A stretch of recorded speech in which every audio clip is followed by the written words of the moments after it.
My Deuterinos, the name is Cruggles. We're back again with another episode of, you know, the this. Actually, I was about to say the shit, but I'm actually enjoying this shit. Another episode of Vampire the Masquerade: Coteries of New York. Last time I think we did more detective work, and then we also had to do a favor for our Nosferatu guy.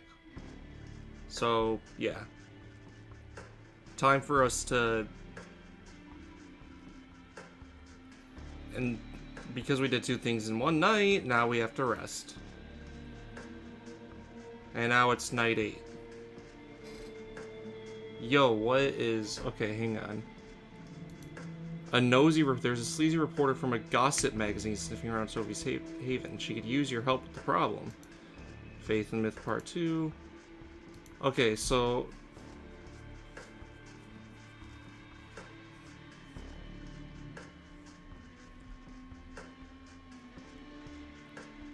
I do feel like somebody's tailing me, but I need to check some stuff first. Or I don't know if I want to do this first or this. Alright, let's do this. I really do want to beat the sorcerer guy. I've been putting this off for too long. Sophie's mention of a vampire clan of blood sorcerers sparked your attention. One of them, Agathon, could potentially be your introduction to the bizarre powers of the Tremere. You arrive at the address given to you by Sophie, a small bookstore smack dab in the middle of Broadway, of all places. What really catches you off guard, though, is the store's display. From what you've heard about the Tremere, they are infamous for their ties to the occult and the mystical. And yet now, looking at the oddball collection of items in the display window... Excuse me, yawning, it's been a long day. It all feels borderline satirical. The books here cover everything from Ayurvedic... I hope I'm pronouncing that right. I think that's related to Hinduism. Ayurvedic practices and homeopathy to wellness and self-motivation. The vaguely amusing juxtapositions don't end there either. You notice a copy of Anton LaVey's Satanic Bible tucked behind a cheap smiling Buddha. It's not even magic. Well, actually, in this world, it could be. A scientific journal on hematology sits next to a teen-oriented pamphlet on the blood-type personality theory. A number of religious and quasi-religious symbols, lockets, pins, and various emblazoned paraphernalia are haphazardly strewn across the display in between the tomes. Before you even open the door, you can smell the burning incense and hear the corny Far East tinged music. Far East tinged music seeping through the crackling speaker mounted above the entrance. It's much more quaint than what you expected from what Sophie told you about the so-called warlocks. It doesn't look like they have much interest in impressing outsiders. Then again, if there's anything you've learned about these past few nights, it's that appearances can be deceiving. At this time of night, the shop appears to be closed. Regardless, you ring the bell. You hear someone shuffling around inside. A brief moment later, the latch slides, and the door is pushed open just a few inches. A tired-looking blonde in loose clothes appears in the crack. She seems confused, like you just woke her up. She lets out a yawn, scratching at her tattooed neck. Finally, she squints in your general direction. Her pierced lip curves into an awkward smile. Is Agathon in? I'm looking for a guy named Agathon. Is he around? The girl gives you a suspicious look over, but opens the door. She takes a few steps back, and you hear footsteps coming from behind a floral curtain that covers the back door. A bespectacled, smart-looking woman emerges and looks straight at you. Come in and follow me. Just don't touch anything, please. You follow her through the store. Inside, as expected, the stuffy air smells of sandalwood, frankincense, and a dozen other aromas. The woman leads you behind the curtain and through the back door onto a rickety staircase. A flight of steps takes you to the second story. You instantly notice the change in decor, as the tacky New Age bookstore gives way to something resembling a cross between a library and a workshop. The smell is strong here. The smell here is strong too, but much more layered. You're not sure what to make of it at first, but with each whiff, it becomes apparent. Blood. The aroma, though subtle at first, but soon becomes overpowering. It takes you a moment to adapt and focus.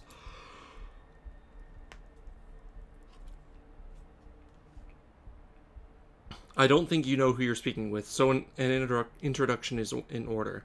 My name is Isling Sturbridge, and I am the High Regent of the Chantry of the Five Boroughs. Okay, hang on. I've seen these terms before, but I need to remember. Okay, a traditional name for the Tremere headquarters in a city, usually part shelter, part library. Okay, part library, part lab. Every chantry has a regent. The regent is responsible for the tutelage of all their Tremere in the domain. While the regent may not teach them personally, she must ensure all Tremere are being educated. The regent's other duties extend to the clan's protection in the domain, and sometimes its representation on the Primogen Council. You are Cruggles, correct? I have to say, you're lucky the ward outside the building is only there for notifications tonight. Otherwise, it would have been quite unpleasant. To answer your question, Agathon is here, but he's hard at work and I wouldn't want to disturb him. Am I to understand this as a social visit?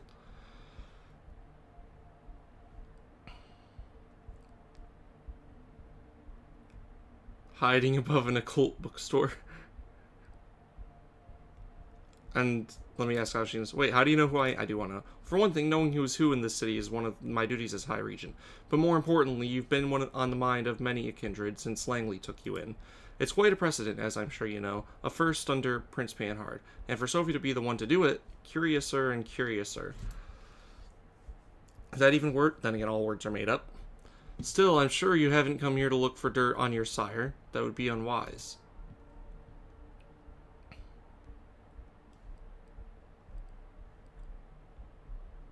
Sophie suggests I should meet Agathon.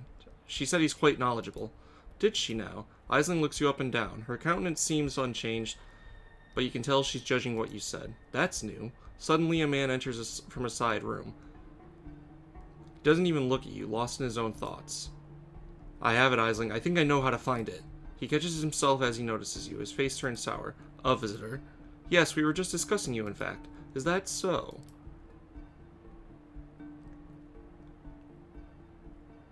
Sophie Langley Langley recommended that I contact you about teaming up. Teaming up? He's very confused by the... What for?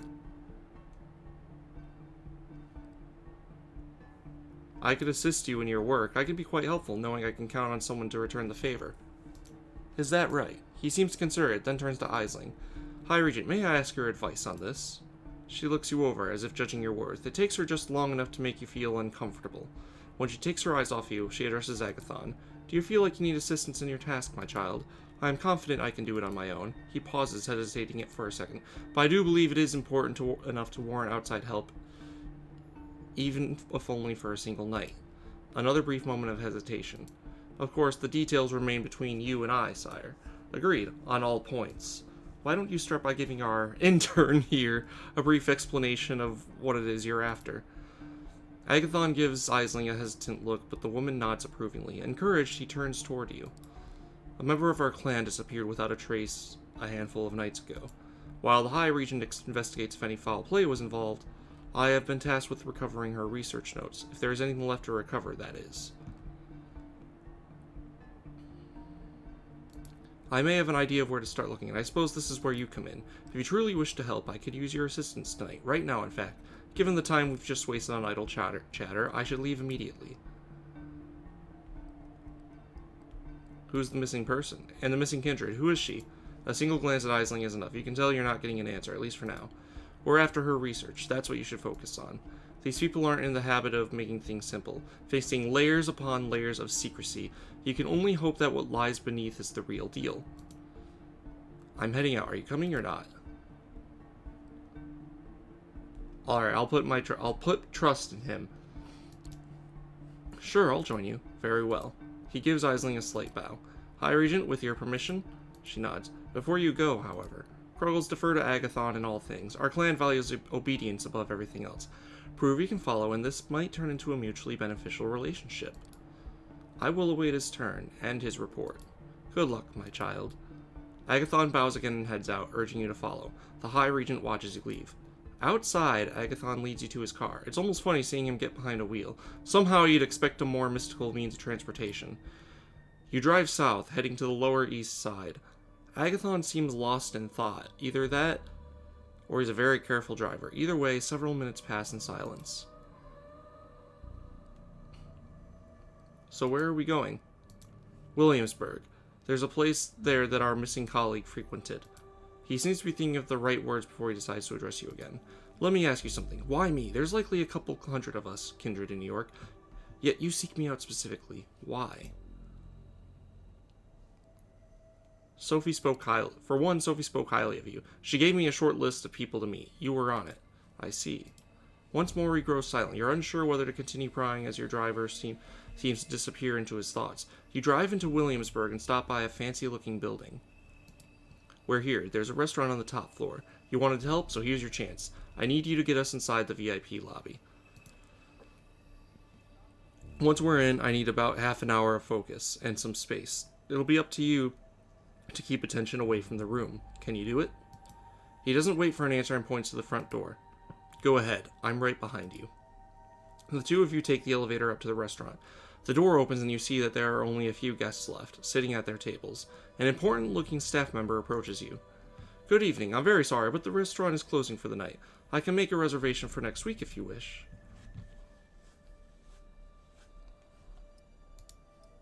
Wait, hang on. I missed something. Let me make sure.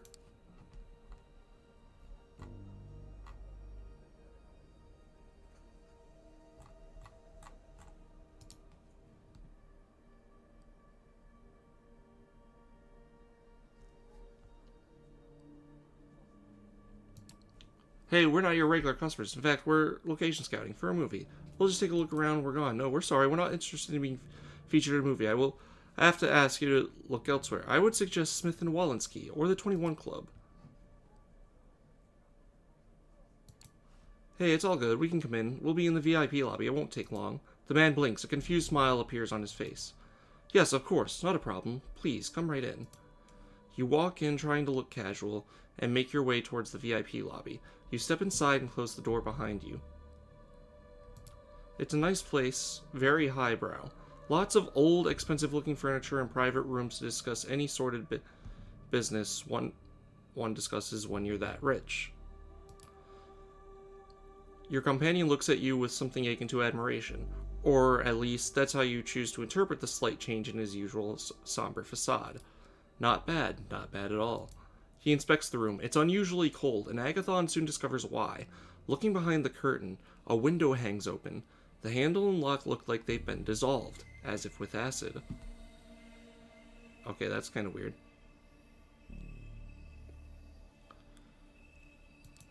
God damn it, Juno.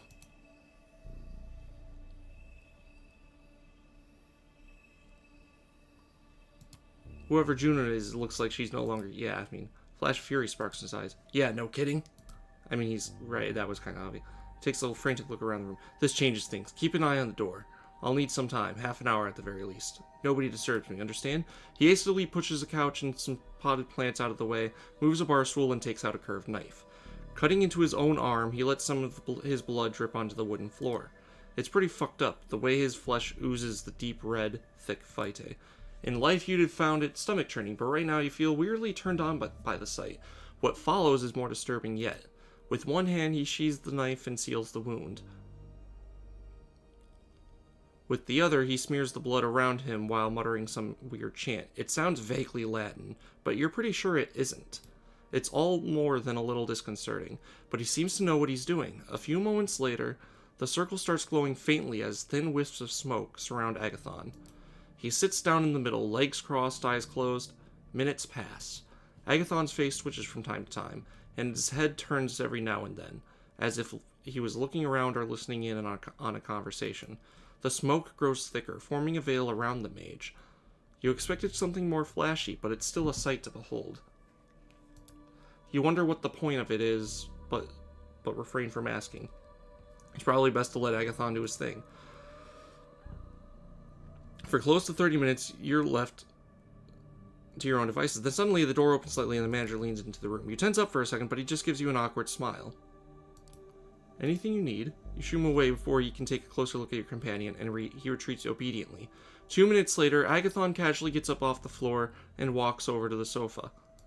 He pushes his hand between the cracks in the upholstery and fishes something out. He then turns to you and nods. We're done here. Let's go.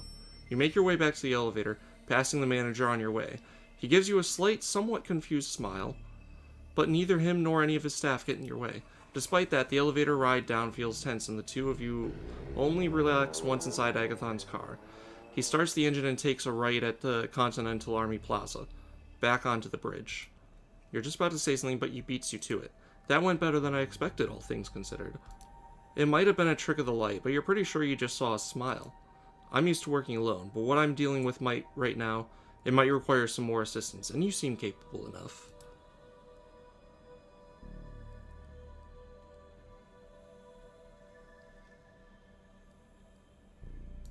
So I'm guessing you found what you came for? Sort of, enough to continue the search at any rate. That seems to deplete his social battery for the night. You drive the rest of the way in silence. Yay! It doesn't take long to reach the Warlock's hideout. Agathon waves at you absent-mindedly, once again lost in his thoughts, hopelessly so. One of these nights, you should probably take him up on his offer. Who knows? If you gain his trust, maybe you can actually break through his stoic facade and meet the man underneath. Alright, so we can do one more thing tonight. I do need to figure out who's tailing me. I can't keep putting this off. Someone is following you around. Has been for a few nights, maybe longer. That can't be a good thing. The only question is, what to do about it.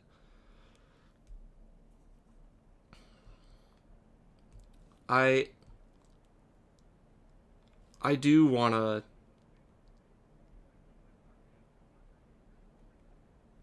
I don't want to break the masquerade, potentially, so I'm going to tell Sophie. It's clearly something more serious than what you can figure out on your own. You have to ask Sophie for help. She must have experience with all kinds of stalkers, invisible or not. You make your way to Sophie's apartment, feeling watched the whole way. It would be better if you could shake the tail, but something tells you that's impossible. A ghoul lets you into Sophie's apartment. You're not sure how many servants she has, but their servility creeps you out.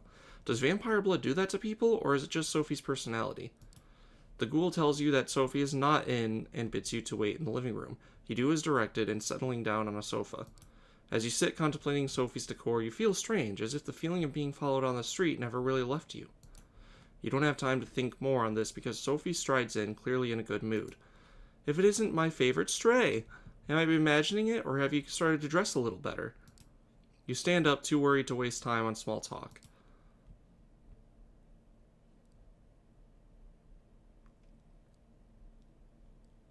Some kindred turn invisible, right? And then creep after others of their kind? Yes, many do. I'm guessing this is not a chance question. This is a cause for concern, to be sure. In fact, Sophie looks around the room, suddenly startled. I can't believe it. As Sophie stands up, ready to face whatever danger she senses, an invisible force pushes aside her servant standing in the doorway. You hear the door to Sophie's apartment open and close. Sophie sighs and settles back down as the ghoul disappears into the hallway in a vain effort to catch the stalker. I suppose I should scold you, but in a town full of Malkavians and Nosferatu, that's probably useless. Sometimes this happens. This is embarrassing. You should be careful. I'll assign one of my servants to watch your haven. You leave Sophie's apartment chastened and confused. If invisible Orlocks and Jesters can follow you anywhere, how are you supposed to stop them? Perhaps it's all part of the game the kindred seem to play with each other. Hard to say if that makes it better or worse. Oh, well, I guess that's a really short episode. Alright. You know what, I do have work tomorrow, so I probably should make it a short episode compared to usual. I was expecting that to be a lot longer. It probably would have been longer if I chose the Provoke the Stalker option. So anyways, we got Faith and Myth Part 2. This reporter guy following up with Hope, and then following up again with D'Angelo.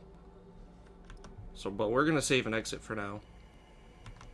And then again, what time is it exactly? 10:25. Yeah, no, I need to end. Have a good night. My Deuterinos, you know what? I am enjoying this game, and even though I haven't done the editing that well, not editing, it's almost no editing, it's literally just posting the reading of it. Even though I haven't posted any of these vids in a bit, I don't care, I just gotta keep playing. Especially because last night's episode that I recorded was like 20 minutes long, not even probably. While most of the episodes end up being 40 minutes, I guess I want more content. So I'm just gonna play now. Alright, so we're resting. Oh, Kadir Al-Azmai, the sheriff of New York City, is knocking at the door to your haven. The sight comes as more than a little shocking. If he had business with you, you'd either expect to see him already inside or never see him coming at all. Yet there he is, on the other side of the peephole, patiently and politely waiting for you to let him in. You carefully unlock the door and face him in silence. Evening, may I come in? You simply stare at him. Your lack of an answer doesn't faze him, and your lack of resistance as he starts walking inside has obviously been interpreted as permission. Once inside, he starts looking around as you cautiously stay by the door. Haven't really had time to make this place your own yet, have you? It feels like Langley's apartment through and through. A secluded study where nobody studies anything. Look at the books on the shelf, obviously meant to impress guests, not to be read. They reveal nothing about their owner aside from the aching desire to be taken seriously as an intellectual. He picks one of them up and smirks before putting it away. The Phenomenology of Spirit, next to all of this garbage poetry. We can make a bet. If she's read more than 20 pages, I owe you $50 and a gallon of blood.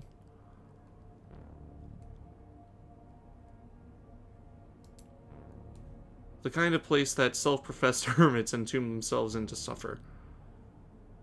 Considering how much you have to run around these nights, you probably only use it to shelter from the sun and rest, right? Even though he's obviously making an effort to come off as non-threatening, it's impossible to forget the first impression he made. You still see him as a fierce predator, trying hard not to expose his true colors. You sense a familiar fight-or-flight response as you struggle to find a diplomatic answer to his last question. If Kadir is bothered by your silence, he doesn't let it show. He keeps around, toying with whatever catches his eye. Eventually, he speaks up again. Watch any baseball lately? If I had to guess, you strike me as a Red Sox fan. Now he's inviting you to talk in a more direct manner. You attempt to overcome your physical reaction to him and reply as casually as you can. Well, should pick the bottom one. Your mind keeps going back to the night when everything was changed forever. Waking up in hell with the body next to you. Spending a night in that underground sweat box, unsure of what will happen next. That endless car ride. 3 strikes, a bloodthirsty crowd, that blade. A rebirth, a baptism by fire, a frightening executor who made sure the flames scarred your spirit. Just no response. As you look into his face, you realize he's read the emotions from yours. Not in the mood to exchange pleasantries, There's no animosity in his voice, he's just stating a fact. Let me get straight to the point then. He momentarily stops caring about his surroundings, turning all of his attention to you, and demanding the entirety of your attention in return. You see, there's something I've realized over the years. In large part, I may have been hired just to look menacing with the sword, but my job is all about seeing through bonds and relationships.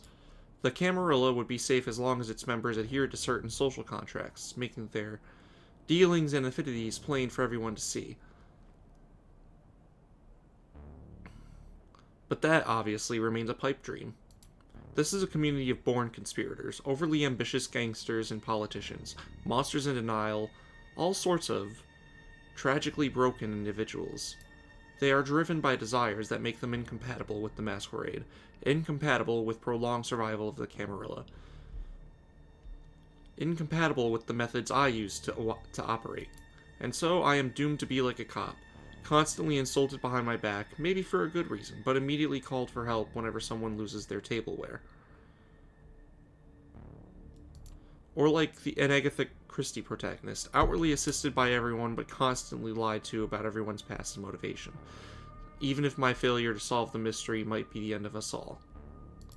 He tries to sound like he's peacefully resigned to his fate, but it's easy to detect a tinge of regret in his voice, a voice belonging to someone who once had bigger ambitions than this. What broke him? So you see, for this detective, the why done it is far more important than who done it or how done it.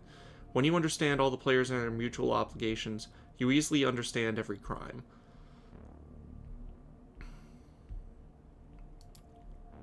But of course the kindred know it, so they devise ways to make my job much harder. Excuse me, just like conspiracy between two unrelated actors that depend on scratching each other's backs for mutual security. Or they force a blood bond to make someone unexpected their thrall. A boss serving their employee, a rebel serving a tyrant, just because one is regularly being forced to drink another's blood. So what has Sophie seen in you? Why does the prince keep asking me about your actions? How come you're being pushed to build your own coterie so fast? You are surrounded by unclear motivations which you yourself don't understand. That unnerves me, and it should unnerve you as well.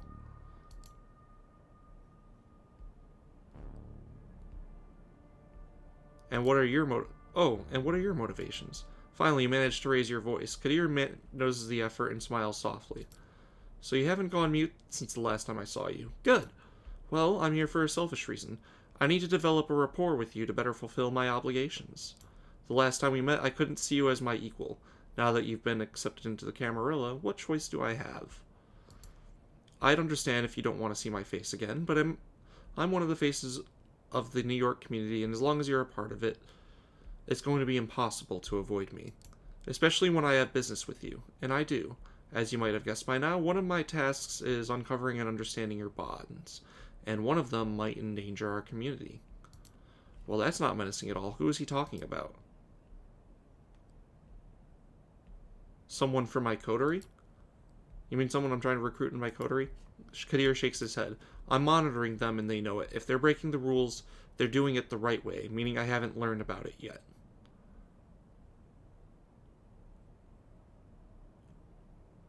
Unless you might want to share something. A moment of awkward silence. Joking, mostly.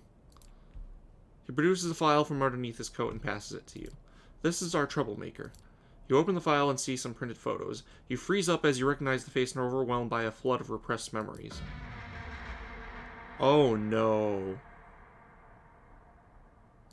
Jessica Lowell. The woman who made the last few years of your life heaven and the last few weeks a living hell. Since she took pretty much everyone you knew with her after the split, you thought the transition to this life would be painless, no baggage at all. Have you thought wrong?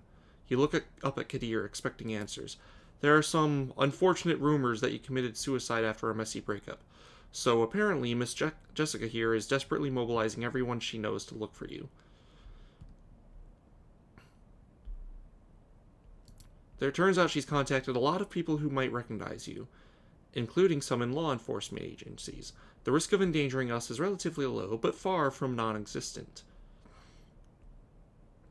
Which means she must be stopped. Must be stopped sounds threatening. You dread thinking what he's planning.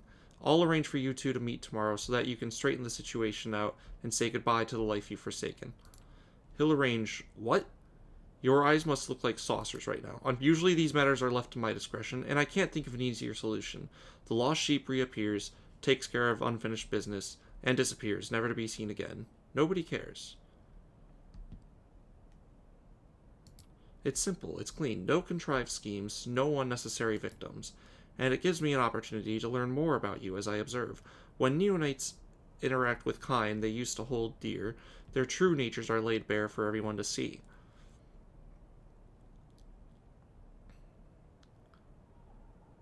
Of course he's invested in being kind to you, or he's making his clear self-serving intentions so that you don't start figuring them out yourself. Any objections? Any alternatives are probably worse. You shake your head. Very well, I'll arrange a meeting and drive you there tomorrow. Better come up with a load of bull that's easy to swallow. He disappears from the apartment, leaving you as confused as the last time he closed the door on you. God damn it, you need to think it through. For a long time, you just sit in your haven, lost in your thoughts, remembering how you once thought your world had ended with her leaving. Whining, sure, but seems like it was word. That's the first time I seeing that word. Something whiny. Okay. Oh, and that's half the night already gone. Okay, so that's the stalker thing again. Juno and Agathon. There's a few things I have to see. So, I do need to see if I could help take care of this reporter thing, but at the same time, there's a sleazy reporter from a gossip magazine sniffing around Sophie's Haven. She could use your help with the problem.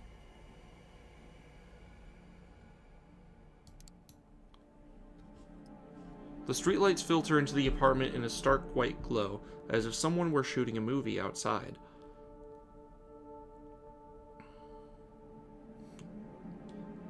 Sorry, my brain words processed incorrectly for a second. The art pieces display a tasteful expense entirely fitting the image you have of Sophie. It feels as if 1,000 sins have been committed on these premises, most of them under her benevolent hospitality. Sophie comes to greet you as you enter the living room, shaking her head. You understand that people judge me based on how you dress, don't you? Sophie looks at your clothes as if you resign to your sartorial limitations.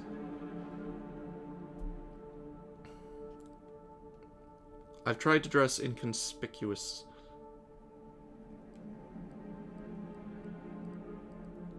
I've had other things to worry about than shopping for clothes.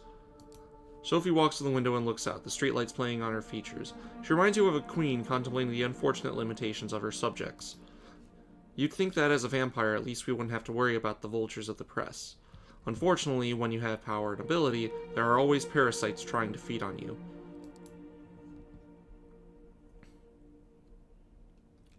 Did I have to use Have a Journalist Friend? I don't remember. Is there a reporter after you? Yes, a terribly persistent creature. Sophie steps away from the window and settles down on a sofa, a wine glass with red liquid in it, blood treated as not to spoil. You've become good at noticing the scent, even from a distance. She doesn't offer you any as you cautiously sit down across from her. This awful man has been stalking my apartment with a camera. He's gone through my trash. Talk to the neighbors. Please be a dear and explain to him that there's nothing for him here. Is this about the masquerade? That's a big deal for us, right? Indeed. You're learning.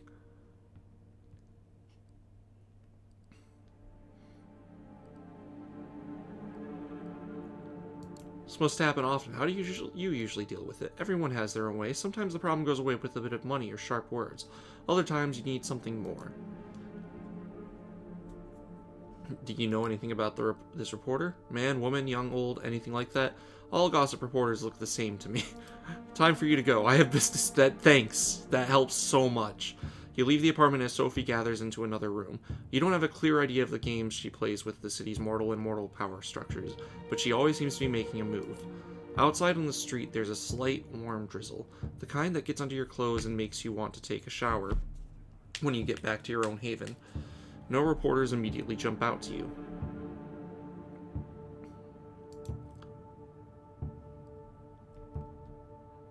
I'm gonna investigate the area. You start with the basic investigative work. You ask the proprietor of the bodega around the corner, the homeless man sleeping in a nearby doorway, and the doorman of another building whether they've seen anyone strange. Detective work produces results. You get the description of a man who sounds like a reporter. Older, overweight, pasty, and in bad physical condition. Professional camera. Once you know what you're looking for, it's not difficult. You spot a man who matches the description and follow him. You enter an alley, a dark, dingy space between two tall buildings. Once upon a time, a place like this might have worried you. Made you think of muggings and violence. Now it's clear that the most dangerous thing here is you.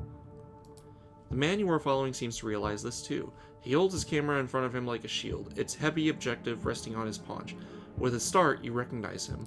You remember the face, the shaded sunglasses from a picture next to a byline and some trashy paper you were reading to kill time. Something about celebrities, scandal, sex. His name is Frank Dougherty.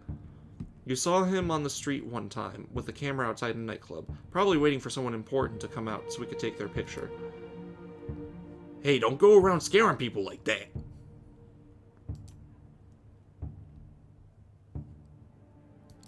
You're Frank Dougherty. I recognize you from that thing. You're a fake reporter, right? I'm a real reporter, damn it.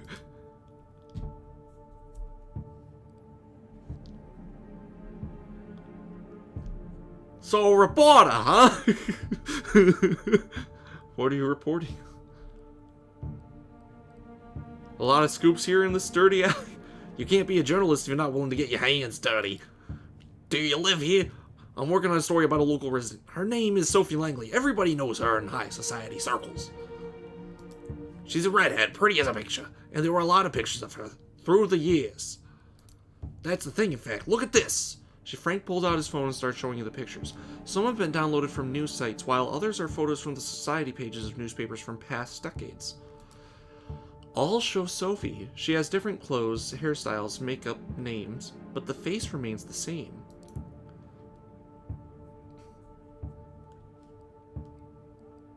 So you're a stalker of some sort? Come on, I'm just doing my job.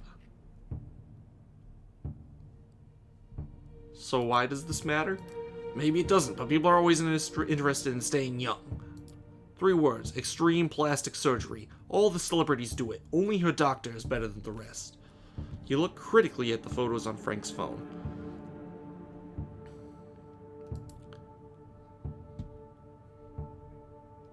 You're thinking the world's best plastic surgeon is working out of this alley? Okay, fine, I don't know what this is about. So how would you explain it? Have you considered the possibility that those pictures are a hoax? Sure, anything can be a hoax, but I dug up those old papers from the archives myself.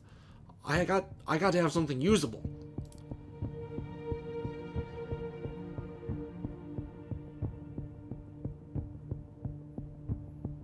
Okay, well, at this point, we don't know.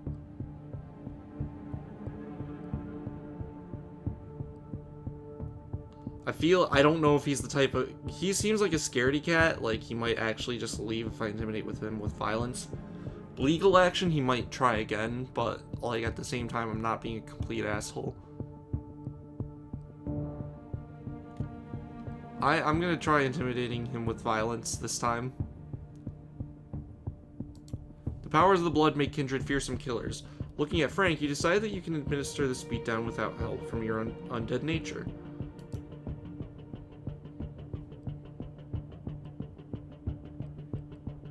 This was the wrong moment to develop professional pride. Oh, I'm such an asshole. Nothing personal, friend. You punch Frank in the mouth. Perhaps the most important thing about your new vampiric existence is getting used to violence. You have to hunt, defend yourself. Frank falls down on one knee. This is not defending yourself. Please, don't! You smack Frank across the face. You feel his perspiration sticking to your skin. Blood wells from his mouth and you have a sudden urge to bite down and drink. Sophie probably wouldn't appreciate a corpse in an alley next to her home, so you restrain yourself. Frank is on all fours on the wet ground. You pick up his camera and casually fling it into a wall. The telephoto... Ooh. Oh my god, please, don't!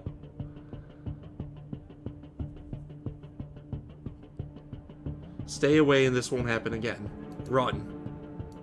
Frank staggers upright and runs out of the alley as best as he's able, leaving his ruined camera behind. You look after his receding figure, wondering if he'll have to... Oh. I honestly feel bad. Like, I'm not gonna tell him that she's a vampire, but I wish I could come up with some sort of lie that would, like, help his job.